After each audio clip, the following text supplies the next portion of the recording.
Hey, Revision General here, back on the one. Today we're doing bearings, what they are and how they work, and today only easy mode questions regarding this matter. Why only easy mode? Well, for foundation tier students you only need this section of the topic to succeed in your exams. But of course, higher tier students, you'll need a medium and a hard modes, which are coming out later this week. So without further ado, let's get cracking, shall we?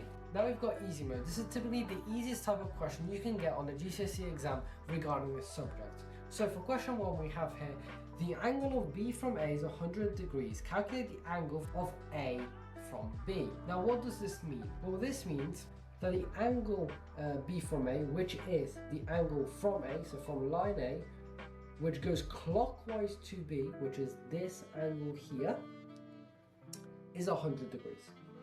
Now what we need to calculate is the angle A from B, which you'll think potentially that is this, but it isn't, because it's from B, like this one, but it goes clockwise to A. So clockwise from this line will be this angle. Now we need to find this, so let's put this as X. So how do we calculate this? Well, we need to realize one specific detail, that these two lines are parallel to each other, therefore these two angles are co-interior, therefore they add to 180. So we can use this fact to just calculate this angle. So this is 180 minus 100, which is also, of course, 80 degrees. So this is this angle here which we've calculated, which is 80 degrees here. As you can see, this has created a form of circle around these two angles. This therefore shows us that these two sum to 360 degrees like a circle. So we can just do 360 minus 80 degrees, which gives us 280 degrees. Therefore making 280 degrees X, or the angle A from B. Now, one crucial fact you need to realise here is that to format a bearing is not the same as just writing down an angle. In this scenario, it is indeed, because what we have is a 3 digits. But if let's say we had 80 degrees from our previous point here as our final answer, we wouldn't write it as 80 degrees. No, we would write it as 080 degrees. Because if you don't do this kind of formatting for bearings, you will lose a mark on a GCSE exam, which will be crucial. Because for, let's say, a foundation tissue, and this kind of question will be 3 marks, which could be 3 easy marks to obtain. However, even on a higher paper, this is one of the easiest kind of topics you're going to get. So it's crucial for you to understand these kind of basics and always get them correct 100% of the time, so you're not losing marks, which could be the difference between a grade 7 and a grade 8, or for a foundation tissue student between, let's say, a 4 or 5.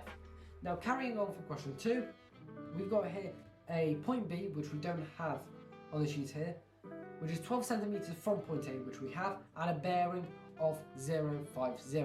Now we need to calculate point B and its bearing to A. Now, this is not angle of inclination, like you'll be thinking.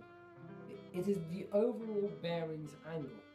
That therefore means we need to go 50 degrees from the starting point, where 19 minus 50 is 40. So we go to the 40 degree mark. Let's just make a dot there for reference. Now that is our angle of inclination, which is 40 degrees, not 50. You see the difference here? Now, from this point, we need to make a 12 centimeter line.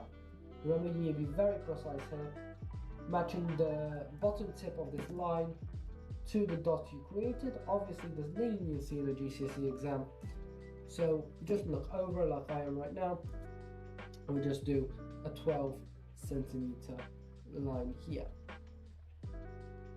Now, this is where point B is.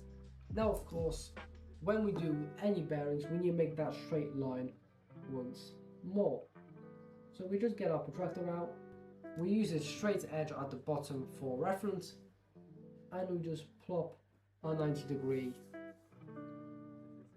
marker there, and we create this perpendicular line here, which we can state as B. Now we have found point B, but there's also a second part of this question, and we need to find its bearing to A. Now its bearing to A is the exact same as stating A from B. Therefore, again, we go from B to A clockwise, giving us this angle, And now we just use the bearing of 0, 5, 0, which is indeed this angle here. So once again, like the previous question, just do 180, as these two are, again, co-interior angles, this and this, as these two are parallel lines. We use 180 minus 50, which is 130.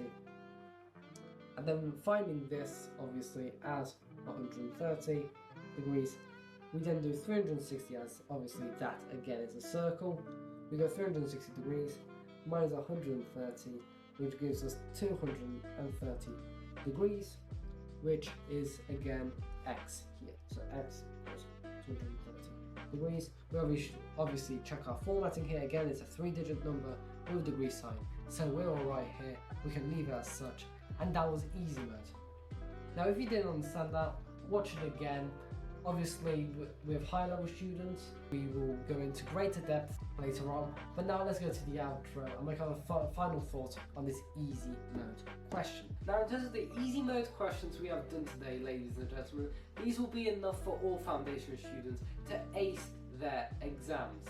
However, for higher tier students, as I said previously, you will indeed need the medium and hard mode questions, which will be coming out shortly, to delve deeper into this topic and understand how to apply your knowledge for more problem-solving based questions. Now, before then, like, subscribe, do what you need to do, and goodbye.